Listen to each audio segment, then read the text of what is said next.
Hayır mı anne? Tamam oraya bak. Var mı isteğin canım?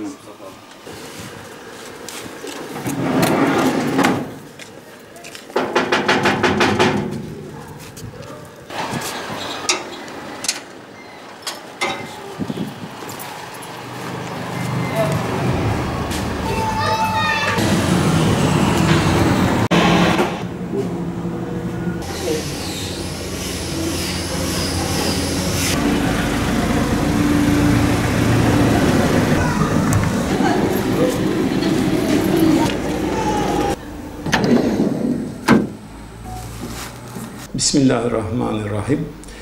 Umut Kervanı Adana'da her ay olduğu gibi bu ayda 150 aileye gıda, 30 yetim aile, özellikle çocukları yetim olan yetim aile alışveriş çeki bağışında bulundu.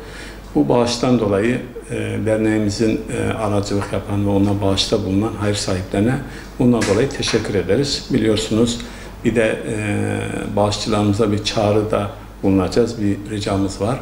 Biliyorsunuz okullar açılıyor ve geleceğimizin teminatı olan çocuklarımız da bu sene okula başlayacaklar bu aylarda ve bunların içerisinde muhtaç çocuklar da var.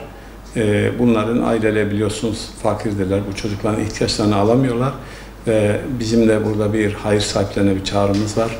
Bu çocuklarımızın geleceğini teminat adına alabilmemiz için bizim bunlara yardımcı olmamız gerekiyor. Ve onlara bu çocukların bu okul ihtiyaçlarını karşılamak için inşallah bir çağrı yapıyoruz. Bu açıdan da katkı sağlarlarsa çok iyi olur. Teşekkür ederim.